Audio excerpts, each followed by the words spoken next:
qui est de la pandémie de Covid-19, donc nous avons été épargnés, hein, il faut le reconnaître. Cambérène a été épargné du mois de mars à la fin mai. C'est à partir de la fin mai qu'on a commencé à observer le premier cas de Cambérène, un premier cas communautaire et un autre cas contact. Mais de fil en aiguille, donc les cas ont commencé à grossir et on est passé de un cas à la fin du mois de mai au 15 juin d'aujourd'hui à presque plus de 25 cas, dont plus de 11 cas communautaires.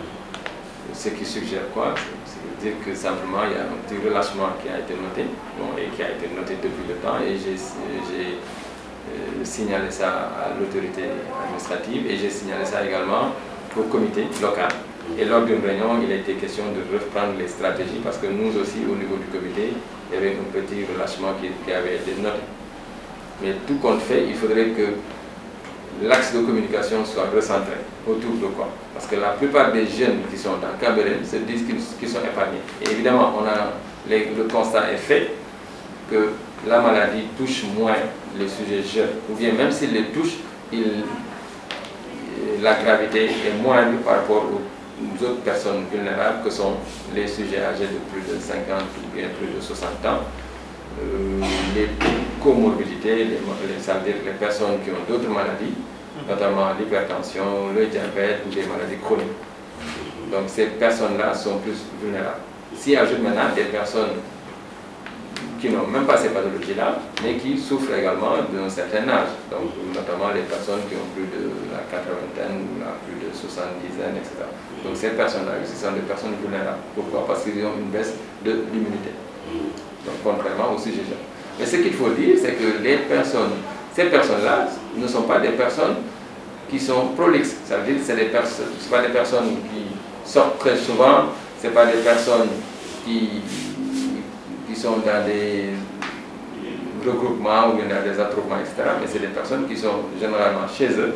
Et ce sont les personnes jeunes, ou bien les sujets jeunes, qui se déplacent, qui vont de famille en famille, de quartier en quartier, de cérémonie en cérémonie, et qui ramènent le virus dans la maison et qui infectent leurs parents.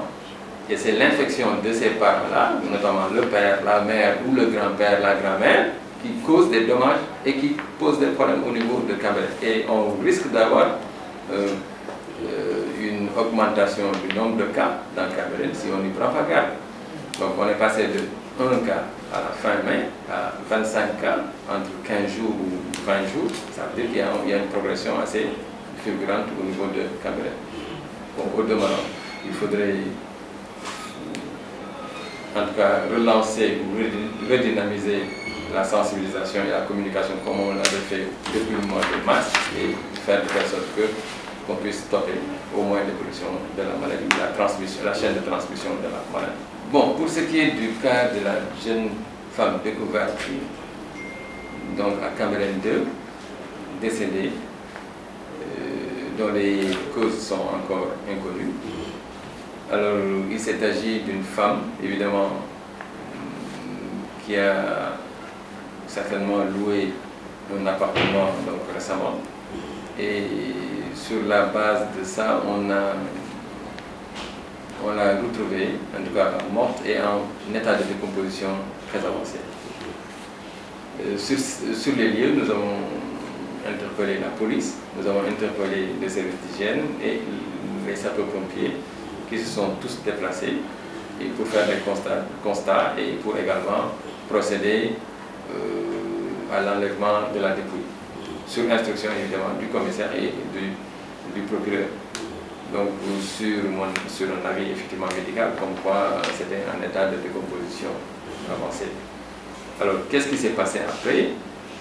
Sur ces faits-là, donc nous avons eu une opposition au niveau du cimetière de Cambérène par des jeunes qui se sont présentés pour demander des renseignements et pour à la fois s'opposer à ce que le corps soit enterré.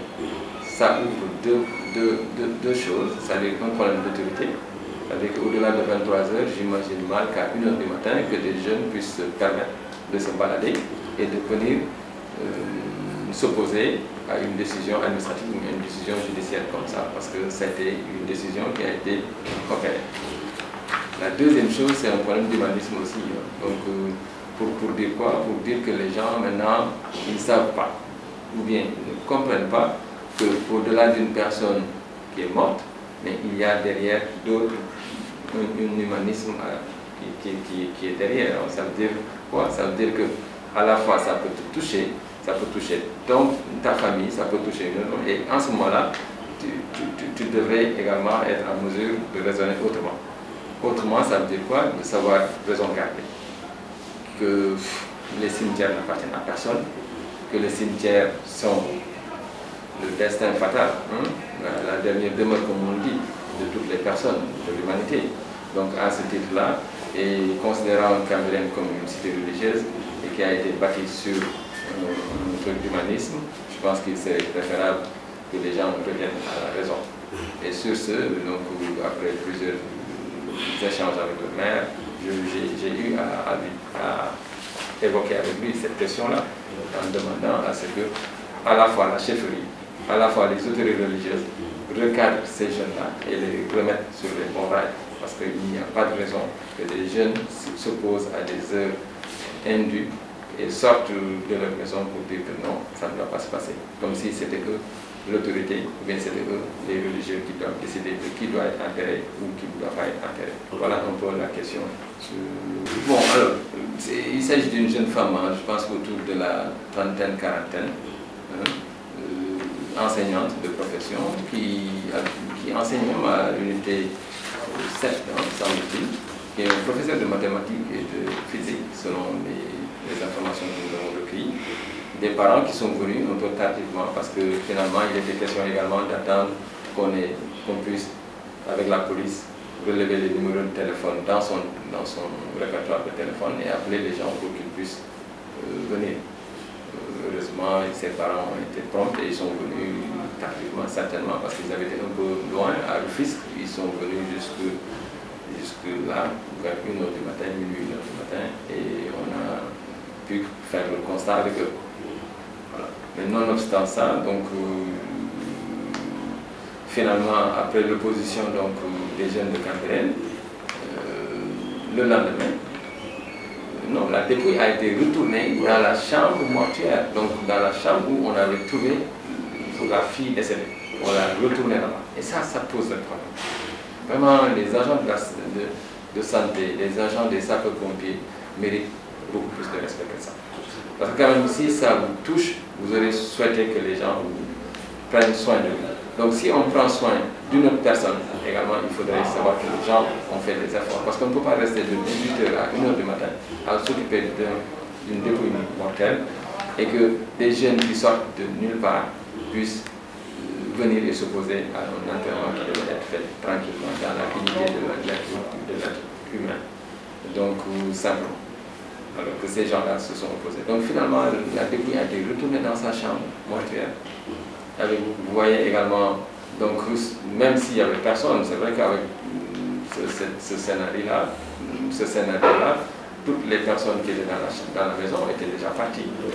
Donc, deuxièmement, c'est au lendemain matin, donc à 8h, 8h30, que la dépouille a été reprise par les agents des sapeurs-pompiers pour aller l'enterrer à Yoff, à la cité de Bahia, donc où maintenant elle repose. Les gens sont tous choqués, donc pour des situations comme ça, dont on n'imagine pas, dont on ne sait pas la cause, tout le monde est choqué. Parce qu'en réalité, le problème, c'est que même les autres locataires ne se sont pas connus. Donc ils étaient presque à 2 ou 3 jours de location eux tous. Donc ils ont habité ensemble dans la même maison, apparemment de ce qu'ils ont dit, 2 ou 3 jours avant. Donc pratiquement ils ne se sont pas connus. Donc ils sont tous choqués. Donc j'ai trouvé des femmes qui ont habité là-bas très choquées. Et on les a par contre informés des mesures à prendre, simplement parce qu'on n'a pas pu faire de prélèvement Covid. Et deuxièmement, on leur a demandé, après le travail du service d'hygiène, qui était de désinfecter avant et après, donc ainsi que les sapeurs-pompiers, de de ne pas accéder à la maison pour le moment. Donc certainement, ces femmes seront l'objet également d'un suivi. Et au besoin, ils viendront à l'hôpital ou bien on verra s'il faut faire des tests de dépistage ou à leur niveau. Mais je ne pense pas qu'au stade actuel, avec le choc qu'ils éprouvent, ils soient dans une situation. Donc le corps était en état de composition avancée. Donc la moindre... Vous pouvez faire éclater le corps. Hein, donc, voilà. Donc, ça, c'est l'avis également des sapeurs-pompiers. Sur ce plan-là, donc le commissaire également a été informé et le procureur aussi a été informé. Il a demandé à ce que le corps soit